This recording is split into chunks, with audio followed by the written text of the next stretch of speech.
प्रिय साथियों नमस्कार। मैं संजू कुमारी सरोज आप सभी का सरोज संपदा चैनल पर सहृदय स्वागत करती हूँ। यूजीसी नेट जेआरएफ 24 की तैयारी के तहत paper two education top questions practice set Hindi में दिसंबर 2005 के प्रीवियस ईयर क्वेश्चन का कुल 25 प्रश्न पार्ट 2 के रूप में सेशन को साझा करेंगे। सेशन पर नए हैं तो सेशन को सपोर्ट, लाइक, कमेंट, शेयर करें जिससे एक दूसरे का हौसला अफजाई हो सके और आत्मविश्वास के साथ सेशन साझा करते रहें। ज़्यादा लेट न करते हुए प्रश्न की ओर चला जाए। प्रश्न हमारा है 21 नंबर पर। एक सर्प बीन की धुन पर नाचना सीख लेता है।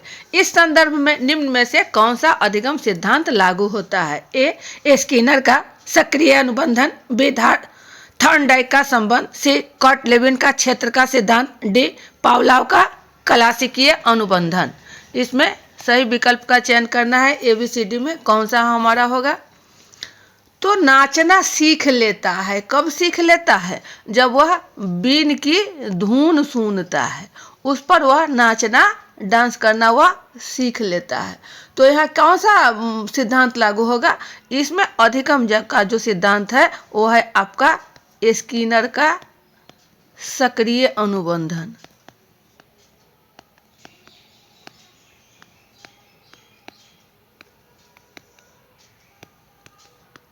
इसके द्वारा जब कुछ अनुकरण मिलता है तो उसमें पशु या जीव जंतु को भी प्रशिक्षण दिया जाए तो वह भी प्रशिक्षण प्राप्त कर उसका अनुसरण कर पाता है। ऑप्शन हमारा ए की ओर है।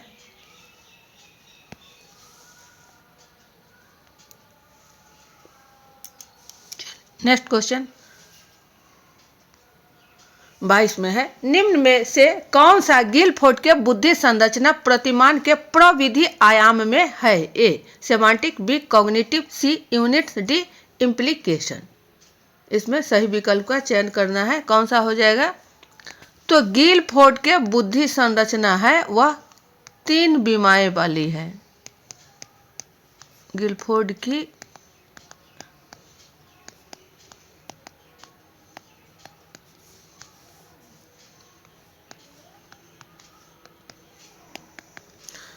पहला में है आपका सामग्री, दूसरा है संक्रिया और तीसरा है उत्पाद या त्रिविमीय।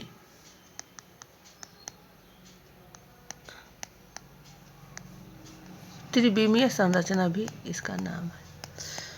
इसमें सामग्री आपको 4 प्रकार की सामग्री लगती है और संक्रिया में 5 प्रकार की संक्रिया होती है और उत्पाद जो है यह आपको 6 प्रकार के उत्पाद होते हैं। यानी 4 गुने 5 गुने 6 इस प्रकार हमें कितना हो जाएगा? 5 का 20, 20 का 20 से 120। ये संक्रियाएं जो हैं 5 प्रकार के वो है आपको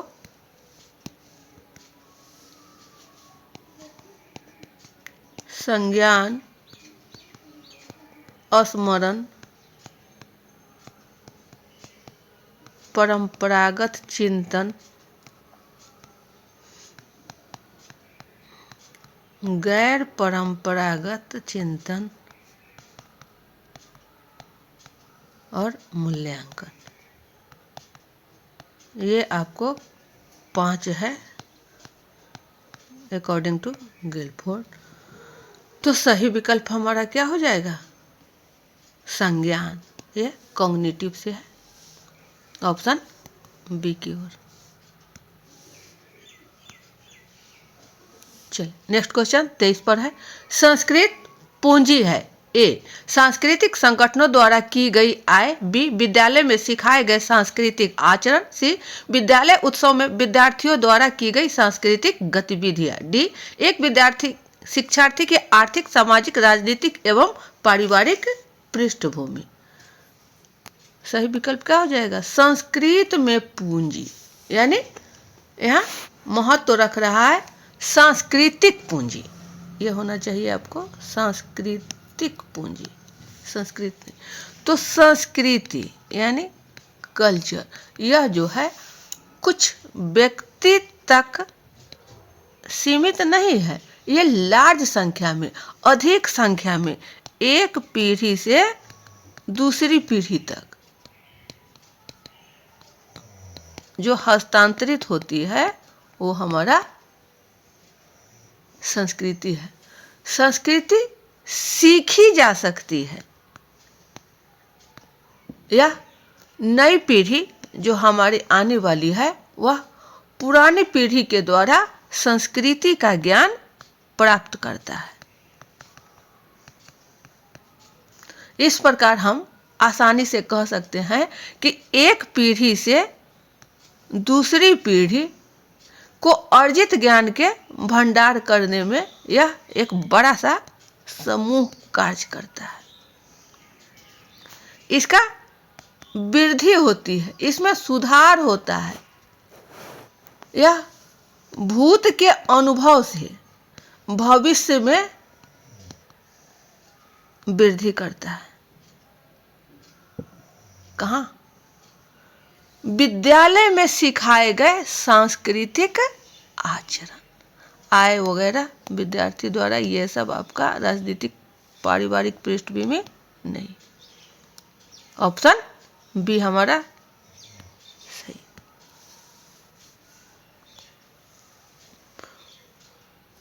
नेक्स्ट क्वेश्चन 24 पर, हमारे देश में अंतर्राज्यीय और असंतुलन अधिक है। ए साक्षरता दर में, बी सामाजिक परिवर्तन में, सी सामाजिक अस्थिरीकरण, डी सामाजिक गतिशीलता। सही विकल्प क्या होगा?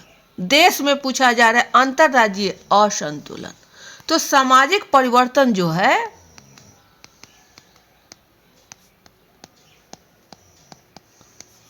यह सार्वभौमिक घटना है।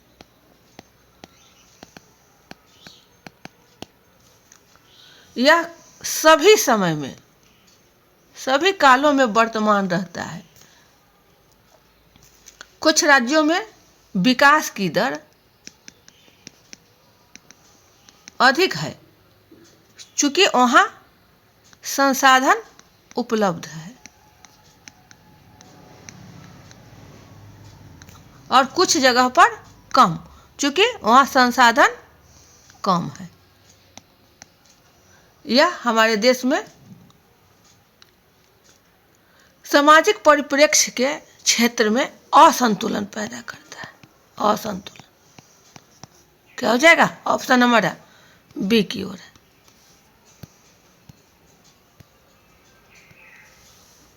सामाजिक परिवर्तन में। नेक्स्ट क्वेश्चन 25 की ओर, हमारे देश में पंथ निरपेक्षता है। ए अधार्मिक, बी धर्म विरोधी, सी विधर्मी, डी धर्म समर्थक। क्या हो जाएगा सही विकल्प? धर्म से संबंधित है कि कौन अधार्मिक है, कौन उसका विरोध करता है, कौन विधर्मी है और कौन उसका समर्थन करता है। पंथ निरपेक्षता, प्रश्न है पंथ निरपेक्षता, तो ये हो जाएगा आपका विधर्मी से, चूंकि हमारा देश जो है वह सांप्रदायिक देश है और इसमें सभी धर्मों का बराबर महत्व दिया जाता है। यहाँ धर्म का विरोध नहीं होता है। अधार्मिक स्थिति में विश्वास नहीं करते हैं। हमारे धर्म में धर्म निरपेक्षता है। हमारे देश में धर्म निरपेक्षता है। तो सही विकल्प क्या हो जाएगा कि हमारे देश में पंथ निरपेक्षता है, विधर्मी। ऑप्शन सी की ओर। नेक्स्ट क्वेश्चन 26, वर्तमान में हमारे देश में शिक्षा के समाजशास्त्र के निर्धारण में निम्न में से कौन अधिक प्रभावशाली है? ए धर्म, बी राजनीतिक प्रणाली, सी आधुनिकीकरण, डी भाषा। सही विकल्प क्या होगा? ABCD के ऑप्शन से। शिक्षा के समाज शास्त्र में प्रश्न है, शिक्षा के समाज शास्त्र के निर्धारण में अधिक प्रभावशाली। तो जो हम बोलते हैं, बातचीत करते हैं, हम अपने धर्म में इसको समाहित करते हैं, इसका मूल्य क्या है, ये सब कहाँ से आता है?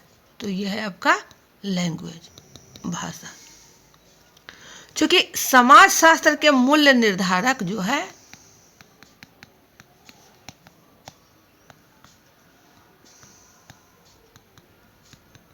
वो आपको भाषा है। इसके निर्धारण करने के लिए धर्म और राजनीतिक प्रणाली एवं आधुनिकीकरण की आवश्यकता है।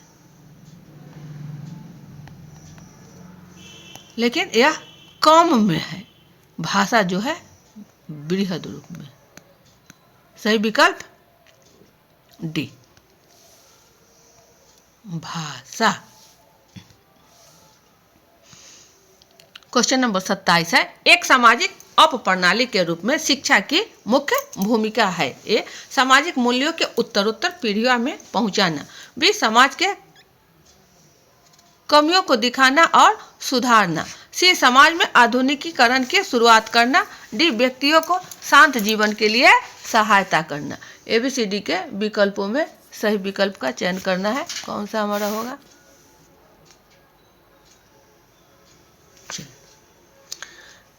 सामाजिक अपप्रणाली में शिक्षा की मुख्य भूमिका। तो शिक्षा जो है समाज के अपप्रणाली में इस शिक्षा मुख्य कर्तव्य की भूमिका निभाता है। मुख्य कर्तव्य है। इसमें समाज की संस्कृति, मूल्य, परंपरा, विश्वास, कार्य प्रणाली का संरक्षण, साथ ही भावी पीढ़ियों में हस्तांतरण एवं संवर्धन आवश्यक है। क्या होगा? सामाजिक मूल्य के उत्तरोत्तर पीढ़ियों में पहुंचाना। Option A.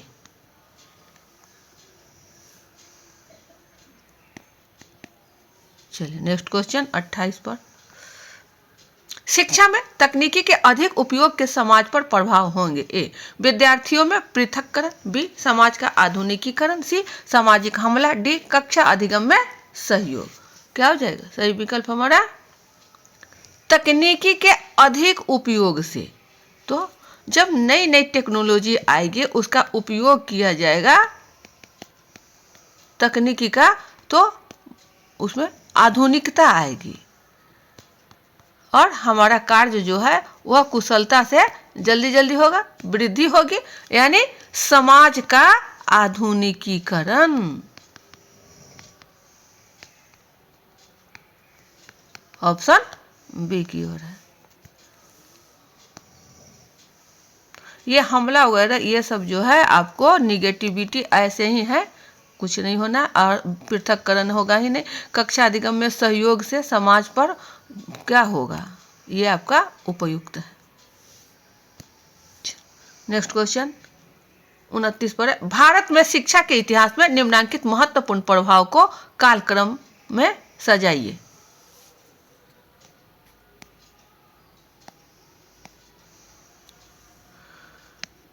चलिए, 1 प्रजातंत्र, 2 धर्म, 3 राजनीति और 4 है आधुनिकीकरण। ABCD का जो ऑप्शन दिया गया है उसमें सही से सबसे पहले क्या होगा, शिक्षा के इतिहास में कहाँ से शुरुआत हुआ, इतिहास इसका कहाँ से रहा। तो सबसे पहला जो है 1 नंबर पर आपका आएगा धर्म। यहीं से शिक्षा को प्रभावित किया गया। पहले धर्म, दूसरा है राजनीति और इसके बाद क्या हो जाएगा, तीसरा में हमारा हो जाएगा प्रजातंत्र, चौथा आधुनिकीकरण। आज के डेट में यही हमारा टेक्नोलॉजी से इसका विकास हो रहा है। तो धर्म जो है आपको 2 नंबर पर है, 2 नंबर आपको बी ऑप्शन में है। सही विकल्प क्या हो जाएगा, बी। 2 3 1 4 यही ऑप्शन। नेक्स्ट क्वेश्चन 30 पर, शैक्षिक अवसरों की समानता का सिद्धांत लिया गया है। ए शैक्षिक समाजशास्त्र से, बी शिक्षा के समाजशास्त्र से, सी शिक्षा के अर्थशास्त्र से, डी शिक्षा के इतिहास से। सही विकल्प चयन करना है, क्या हो जाएगा, शैक्षिक अवसर मतलब एजुकेशनल अपॉर्चुनिटी में समानता का सिद्धांत। समानता कहाँ से आता है, समानता, तो ये लेन देन, आर्थिक रूप से हमने क्या दिया क्या लिया, यह हमें समानता का सिद्धांत मूल रूप से बतलाता है कि हमने क्या सीखा। शैक्षिक अवसर की समानता जो है वह अर्थशास्त्र की देन है।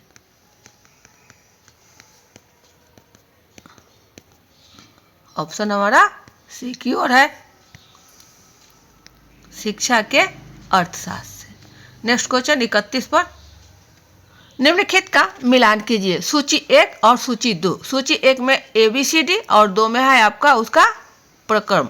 ए सामाजिक स्थिरीकरण, बी सामाजिक गतिशीलता, सी सामाजिक परिवर्तन, डी सामाजिक समदृष्टि। 2 में है 1 शिक्षा, 2 आधुनिकीकरण, 3 जाति, 4 आरक्षण और 5 धर्म।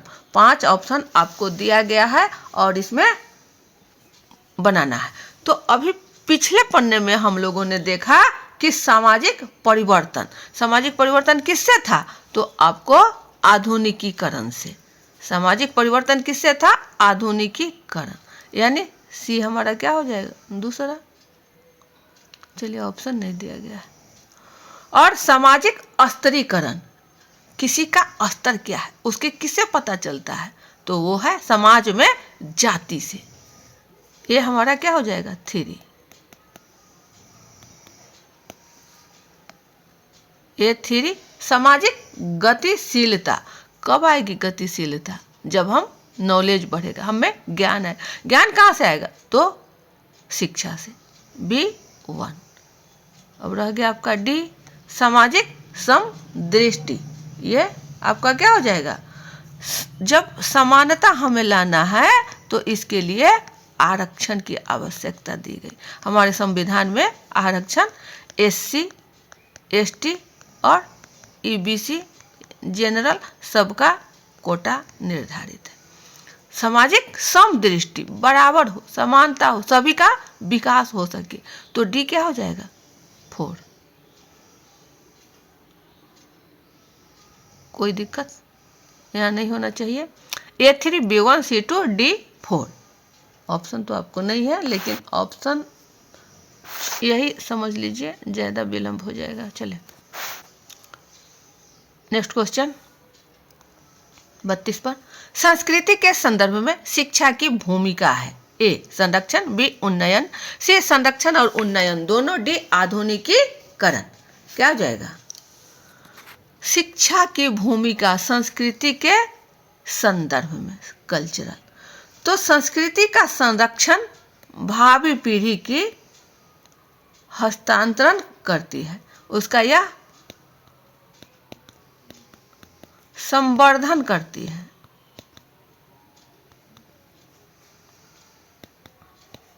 इसका विकास होता है, इसमें नई विशेषताएं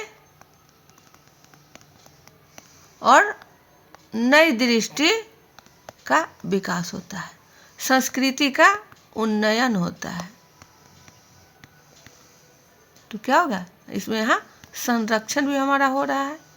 तो संरक्षण और उन्नयन दोनों, ऑप्शन सी की ओर।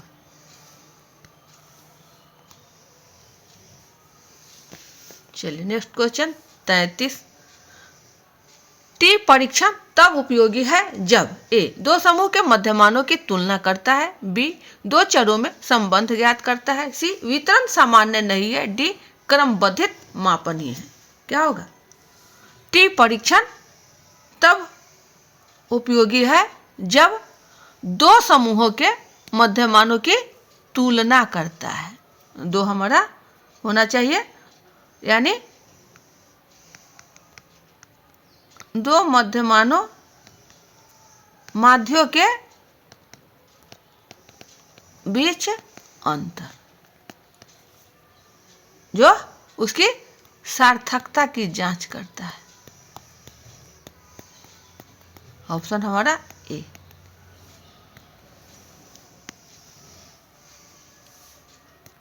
नेक्स्ट क्वेश्चन है हमारा 34 पर, निम्न में से कौन सा कथन सही है? ए दिशा परिकल्पना का परीक्षण एक पुच्छीय परीक्षण के द्वारा करना, बी शून्य परिकल्पना का परीक्षण एक पुच्छीय परीक्षण के द्वारा करना, सी वैकल्पिक परिकल्पना का परीक्षण द्विपुच्छीय परीक्षण के द्वारा करना, डी शून्य परिकल्पना का परीक्षण द्विपुच्छीय परीक्षण के द्वारा नहीं करना।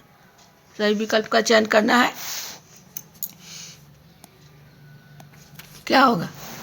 सही पूछा जा रहा है कि इसमें कौन सा कथन जो है वह दिया गया है। तो दिशा परिकल्पना का परीक्षण एक पुच्छीय परीक्षण के द्वारा किया जाता है। इससे एक पुच्छीय का प्रयोग होता है।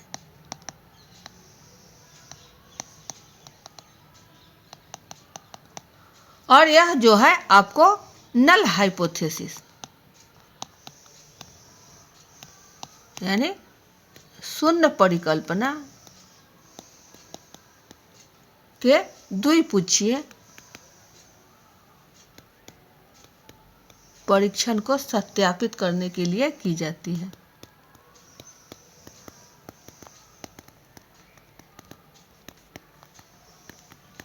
ऑप्शन हमारा ए है।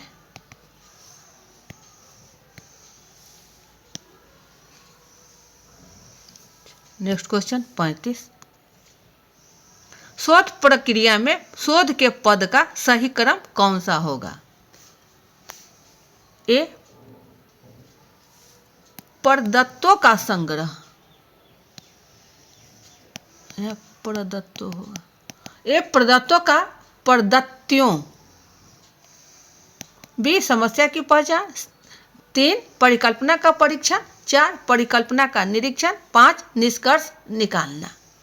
ये 5 को क्रम से सजाना है, सीक्वेंस में लाना है। क्या होगा? तो शोध की जो प्रक्रिया है उसका चरण पद,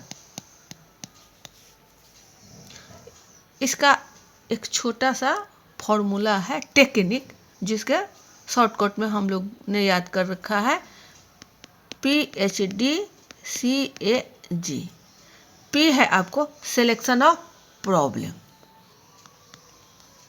यह है आपको समस्या की पहचान करना, और दूसरा है परिकल्पना का निर्माण करना।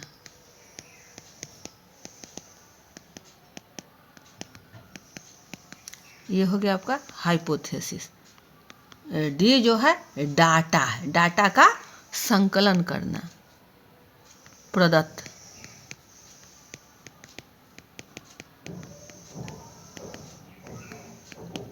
चार में है आपको सी, यह जो है जो परिकल्पना है उसका संकलन करना, परीक्षण करना।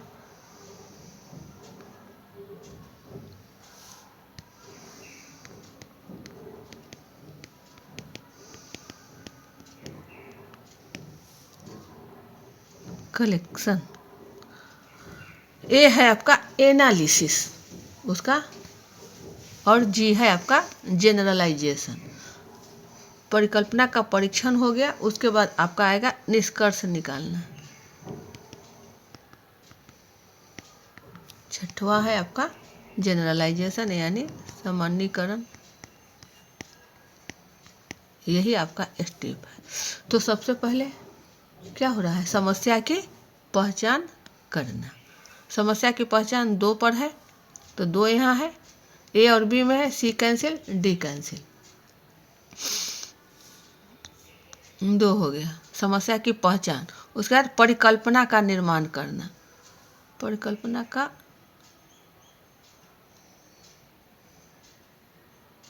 निरीक्षण, ये आ जाएगा आपका 2 के बाद 4, यानी ऑप्शन आपको बी की ओर है।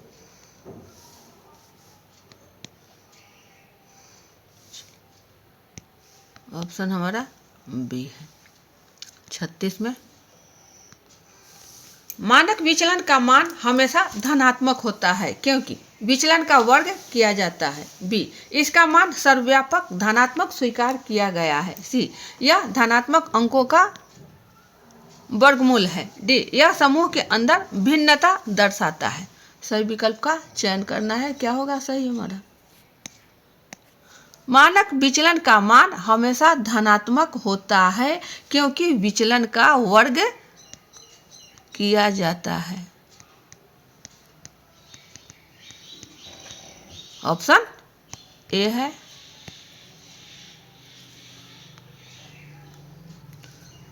37 निम्न में से कौन सा कथन सत्य है? ए, स्वतंत्रता के अंश हमेशा पूर्णांक में होते हैं। बी, स्वतंत्रता के अंश ऋणात्मक हो सकते हैं। सी, स्वतंत्रता के अंश भिन्नात्मक हो सकते हैं। डी, स्वतंत्रता के न्यायादर्श के आकार पर निर्भर नहीं है।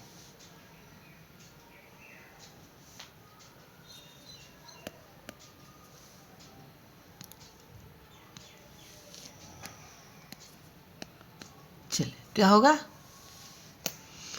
तो कौन सा कथन सत्य है? ये जो है आपको स्वतंत्रता के अंश कभी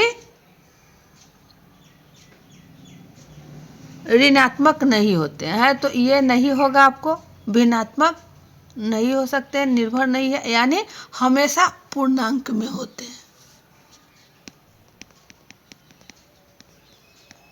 ऑप्शन ए की ओर है। चलिए, नेक्स्ट क्वेश्चन हमारा है 38 पर। यदि किसी परीक्षण के दोनों आधे भागों में यह संबंध गुणांक 0.52, तो पूरे परीक्षण का विश्वसनीयता गुणांक होगा। ए 0.68, बी 0.52, सी 0.34 और डी है 0.72। सही विकल्प का चयन करना है।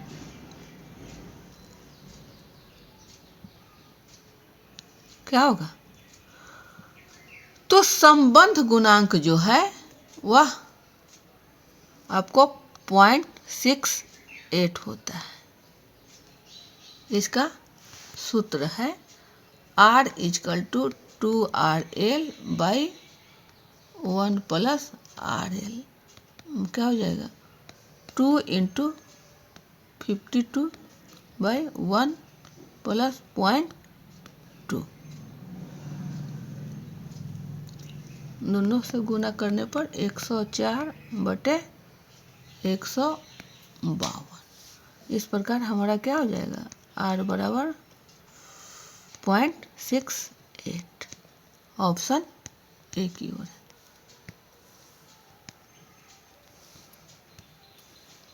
नेक्स्ट क्वेश्चन है 39 पर।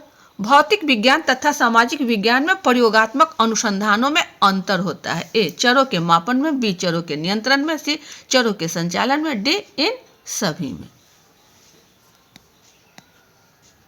सामाजिक विज्ञान में प्रयोगात्मक अनुसंधान में अंतर पूछा जा रहा है।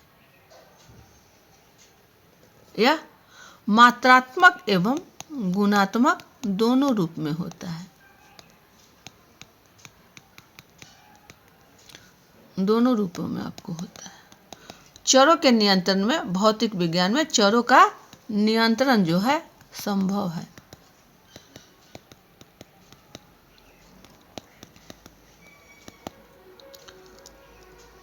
भौतिक विज्ञान में यह संभव है लेकिन सामाजिक विज्ञान में नहीं।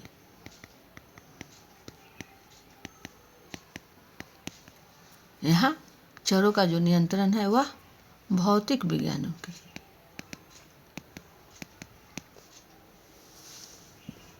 तो अंतर आपको आ रहा है क्या हो जाएगा सही विकल्प?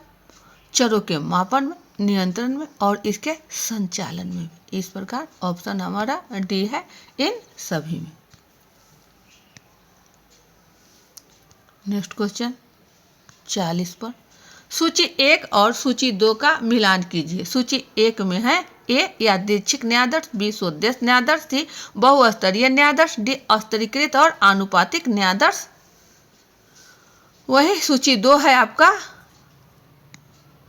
5 तक का दिया गया है। एक में नया आदर्श के न्यायादर्श होना चाहिए। न्यायादर्श की इकाई का सीधा चयन नहीं किया जा सकता, जनसंख्या समरूप है और ढांचा उपलब्ध है। तीसरा है ढांचा उपलब्ध नहीं है। चौथा है जनसंख्या विषम है और ढांचा उपलब्ध है। पांचवा जनसंख्या विषम है और भौगोलिक दृष्टि से व्यापक फैली हुई है। क्या होगा सही विकल्प हमारा? इसमें जो है आपको सैंपलिंग से संदर्भित है, तो सैंपलिंग किस किस के अंतर्गत में क्या आएगा वही आपको बतलाया जा रहा है। यादृच्छिक न्यायादर्श या सीधा चयन इसमें नहीं किया जा सकता है। डायरेक्ट जो है यादृच्छिक में रैंडमली इसमें सीधे सीधा नहीं होगा, क्योंकि इसका रैंडमली लिया जाता है सब किसी में जो हमारा हो जाए। जैसे लॉटरी हमने लगाया और किस में कौन चला गया उस पर निर्भर करता है यादृच्छिक न्यायादर्श। यानी न्यायादर्श की इकाई का सीधा चयन नहीं किया जा सकता। ये हमारा 1 होगा। ये 1 तो एक ही विकल्प में आपका है, वो है आपका बी। ऑप्शन हमारा बी हो रहा है। स्वोद्देश्य न्यायादर्श एकदम सीधा सा है कि इसका उद्देश्य है, यानी जो हमारा पॉपुलेशन है, हमारा जनसंख्या है, वह समरूप है और उसका ढांचा है वह भी उपलब्ध है। बी दूसरा हो जाएगा।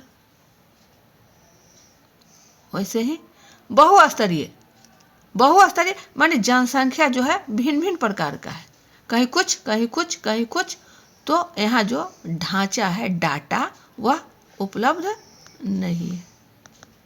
सी हो गया आपका तीसरा। और चौथा स्तरीकृत और आनुपातिक न्यायादर्श, माने वह उसका लेवल में है, स्तर में है। जो आपका चौथा है कह रहा है जनसंख्या विषम है और ढांचा उपलब्ध है। विषम है, जनसंख्या कहीं कुछ है, लेकिन उसका डाटा जो है वह उपलब्ध है कि किस रेंज में कितना है। तो यह आपका दिया हुआ है, तो डी आपका 4 हो गया। A1 B2 C3 और डी आपका 4 हो गया। ऑप्शन बी की ओर है। नेक्स्ट क्वेश्चन 41 पर है। भारत में सुनामी द्वारा प्रभावित क्षेत्रों में स्थित विद्यालयों के 18 वर्ष की आयु के छात्रों में कुंठा का अध्ययन, इस अध्ययन की प्रकृति है। ए वर्णनात्मक अध्ययन, बी एक्सपोस्ट फैक्टो अध्ययन, सी क्षेत्रीय प्रयोग अनुसंधान, डी क्रियात्मक अनुसंधान।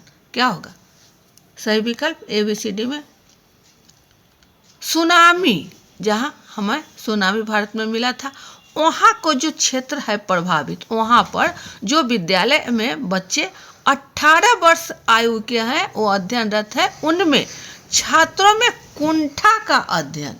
सवाल है कुंठा का अध्ययन, इसकी प्रकृति क्या होगी? तो कुंठा हम उससे बातचीत करेंगे, उसका जायजा लिया जाएगा, वह पूछ कर करके, यानी वर्णनात्मक अध्ययन। ऑप्शन ए की ओर।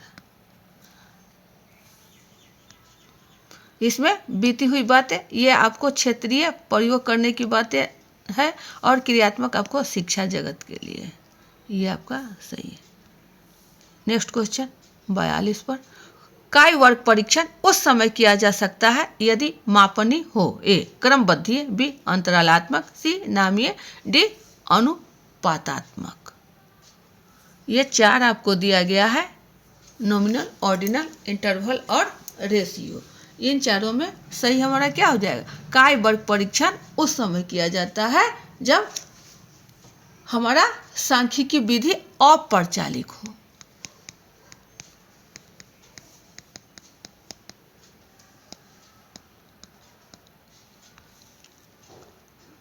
यह काय वर्ग परीक्षण उसमें किया जाता है। इसमें जो डाटा प्राप्त होता है उसका विवरण सैद्धांतिक वितरण के अंतर की सार्थकता को जांचता है।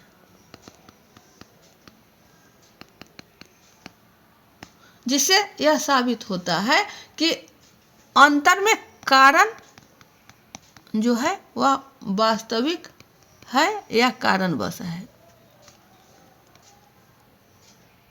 क्या होगा?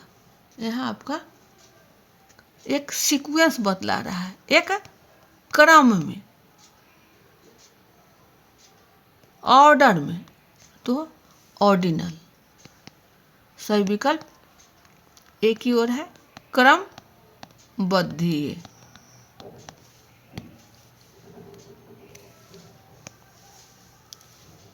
Next question 43। काय वर्ग परीक्षण के उपयोग के लिए एक 4x3 कंटीजेंसी सारणी बनाई गई, तो इसके स्वतंत्रता के अंश होंगे। यही है सही विकल्प A 12, B 9, C 6 और D 7 है। 4x3 है। सांख्यिकी मान में हमारा क्या कर रहा है? तो कंटीजेंसी सारणी के लिए यहाँ अंश हमारा क्या आ जाएगा? DF बराबर होता है DF या स्वतंत्रता के अंग, यानी इस DF बराबर DF है तो एक बार आपको घटना है और उसके बाद प्राप्त को गुना करना है। तो 4 घटाव 1 और 3 घटाव 1, 4 घटाव 1 3 और 3 घटाव 1 2, यहाँ गुना यानी 6 की ओर है। ऑप्शन सी।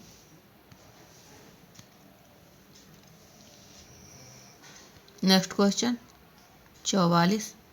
कक्षा 10 के छात्रों की शैक्षिक उपलब्धि में बुद्धि, तनाव समायोजन तथा आत्मविश्वास के यौगिक योगदान का अध्ययन।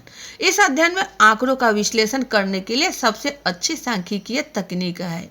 ए आंशिक सहसंबंधित, बी सहसंबंध गुणांक का फाई गुणांक, सी बहुल सहसंबंध, डी बिंदु बाइसीरियल सहसंबंध। सही विकल्प क्या होगा? यह है आपको पॉइंट बाइसीरियल यानी बिंदु बाइसीरियल सहसंबंध, जिसमें चर द्विभाजी हो। यह आवश्यक है। ऑप्शन हमारा डी की ओर है। ए बी सी और ये है आपका डी। बिंदु बाइसीरियल सहसंबंध व्यवहार जो है सतत तथा दूसरा चर द्विभाजी। इसमें यहाँ सहसंबंध विधि का उपयोग करके आंकड़े के विश्लेषण का एक अच्छी तकनीक के रूप में माना जाता है। ऑप्शन डी बिंदु बाइसीरियल सहसंबंध। 45। निम्नलिखित कथनों को पढ़ें। 1. किसी भी सार्थकता स्तर के लिए 1 टेल परीक्षण का सारणी मान 2 टेल परीक्षण के सारणी मान से कम होगा। दूसरा, किसी भी सार्थकता स्तर के लिए 1 टेल परीक्षण का सारणी मान 2 टेल परीक्षण के सारणी मान से अधिक होगा। तीसरा, वर्गों के योग का मान धनात्मक तथा ऋणात्मक दोनों हो सकता है, किंतु यह इस बात पर निर्भर करता है कि शुद्धिकरण कारक का मान क्या है। चौथा, वर्गों के योग का मान हमेशा धनात्मक होता है, चाहे शुद्धिकरण कारक कुछ भी हो।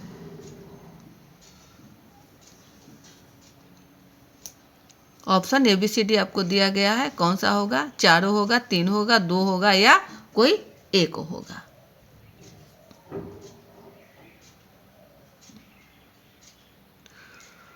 तो सार्थकता स्तर के लिए, लेवल ऑफ सिग्निफिकेंस के लिए वन टेल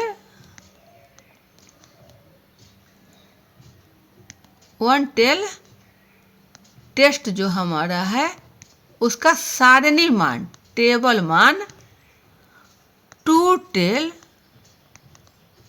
टेस्ट के मान से कम होगा।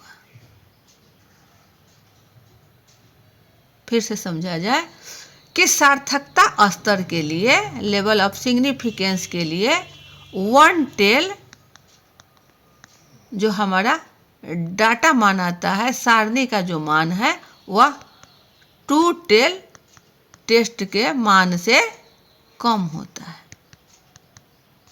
क्या हो जाएगा? केवल कथन 1, बाद बाकी ये सब आपका गलत है। Option A. तो ये थे आपके कुल 25 प्रश्न जो दिसंबर 2005 में पूछा गया था। आशा है आपको थोड़े थोड़े कर ही सही 2024 के लिए जो आने वाली परीक्षा है, संभावित तिथि है, वह महत्वपूर्ण होगा। सेशन पर नए हैं तो सपोर्ट, लाइक, कमेंट, शेयर करें जिससे एक दूसरे का हौसला अफजाई हो सके। वीडियो ज़्यादा लंबा न बने, सेशन को यहीं बाइंड अप किया जाता है। अगले सेशन में पुनः हम सब अच्छे अच्छे प्रश्नों को लेकर उपस्थित होंगे। तब तक के लिए जय हिंद, वंदे मातरम।